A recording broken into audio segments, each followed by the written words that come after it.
Today it is December 14th. It's Wednesday and it's like a brisk 35 degrees outside. And we're going around just providing an insurance of dry sugar for the bees. Yesterday actually, we went around and we identified any light ones. And if we had any dead ones, we took honey frames from the dead ones and we gave them to the light ones and kind of divvied them up. And we also identified ones that needed more sugar syrup or dry sugar. And so today we're just going to go around and we're going to give everybody dry sugar, and I'll show you how to do that right now. So first I pop off the syrup bucket. I put the cap right back in the top. Pop the top off. Give them a little bit of smoke.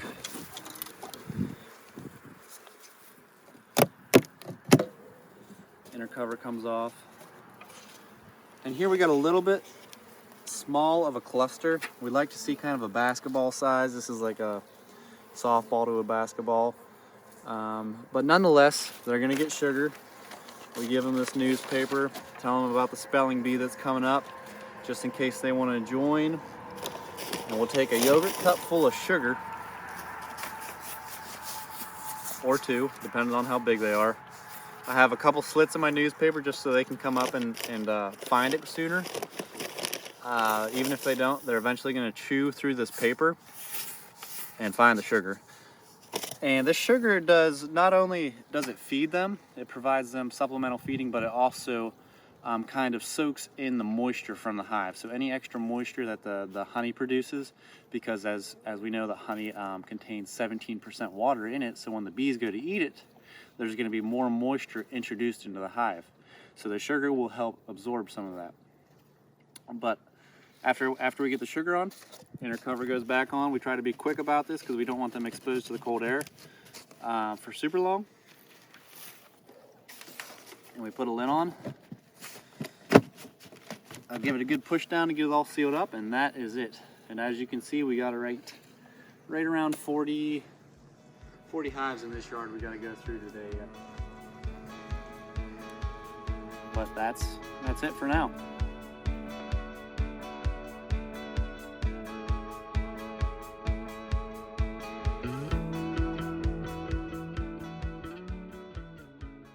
So every once in a while I'll come across the hive whenever I'm feeding or assessing them in the winter, where the cluster is one-sided. And this one isn't too bad because it's a bigger colony and they're one-sided, but regardless, I'm just going to center them up real quick. And to do that, I just pull out a couple frames on the side that the bees aren't on. We'll do 3 on this one, and then just try and move the whole thing if I can. That one actually broke free pretty nice. That way it's non-invasive on the bees. Again, we don't want them getting too cold. So we try to be quick and not rile them up too much.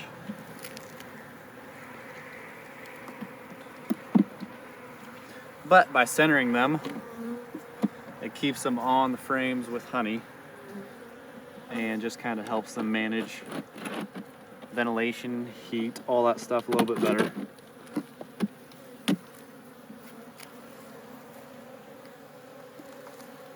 And now I gotta get my paper.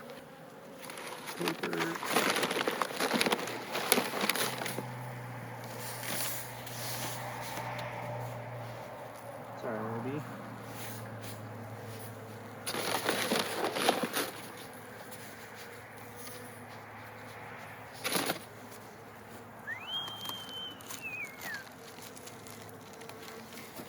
There they go. Off to make it through winter.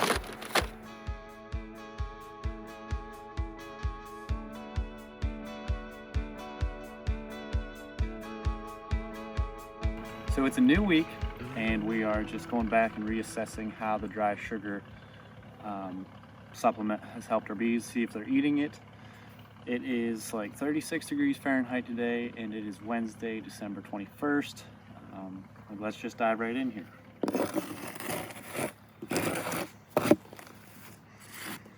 So like the past few days, it's been kind of a cold spell, but although today is warmer, being 36, The next few days it's going to be even colder, with Saturday being a high of 12, I think is the last I saw.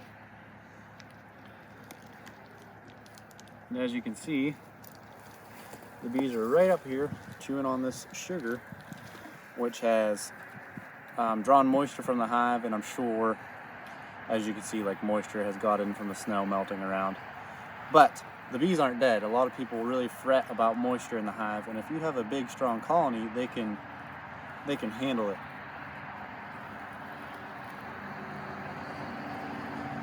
So things are looking good. I'm excited to see how much they've eaten of that already. It's kind of a good sign and a bad sign, but I just wanted to give you guys an update, so there you go.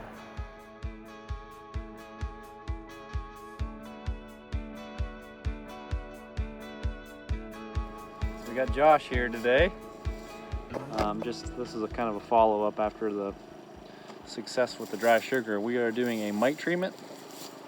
One last time. We've done 3 or 4 oxalic acid treatments in the yards the past 2 months, but this is like, you know, one we're doing late in the winter. Beans it's so cold, they're going to have a small brood nest, and this nice day we're going to take advantage of before we move all the bees into that shipping container over there, or up into our barn, depending on what kind of space we got.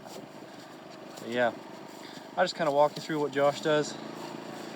First he takes the little cup things, and then this is like 99% oxalic acid, and he's just filling up the pod there with a scoop. This is a 1/2 teaspoon scoop. We take it. This one here is just finishing up. And we have the ProVap oxalic acid vaporizer. He puts it in there. And we have rags to kind of just seal everything off. Flips the gun over real quick.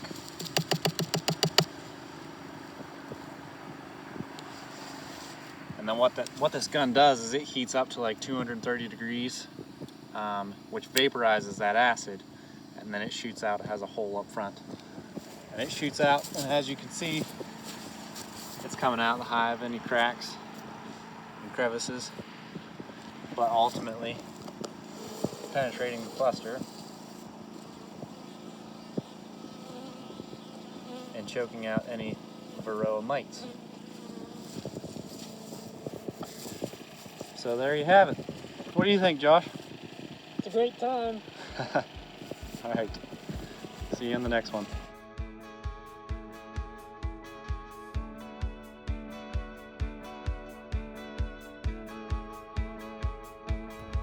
How's it going, guys? So it is the next day.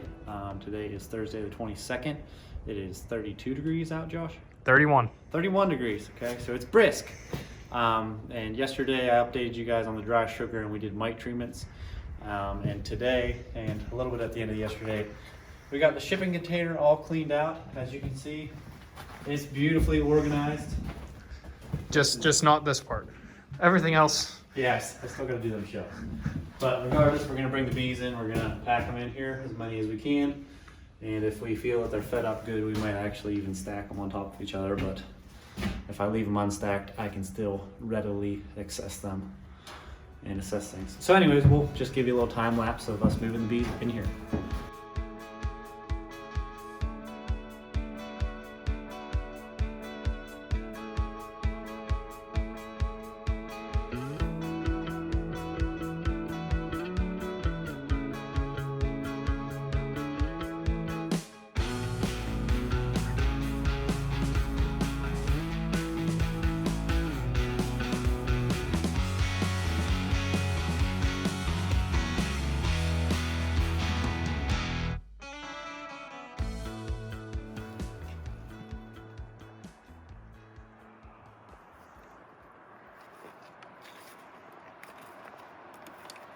We got all the bees in, like 40 hives, which is like half of our total. So this one yard is in the sea can, which is good. And any of the other yards we'll try and fit in the barn or possibly leave them outside. But I just wanted to take this fencer inside and get it out of the snow and the weather, being that we're not going to be needing it out here. And if you're wondering, the reason for this is bear defense. It's not necessarily to keep the bees in. But it's fighting me a little bit, I'll get it. Choo-choo.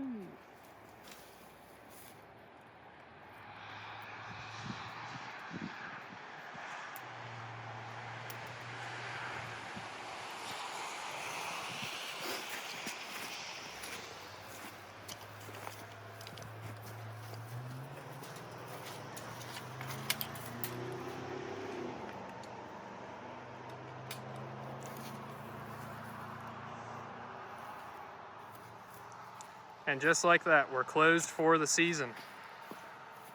Well, the bees are. We still got a lot of work to do. Bees are done working. They get 3 months vacation. We got lots of honey for sale though. Satisfying.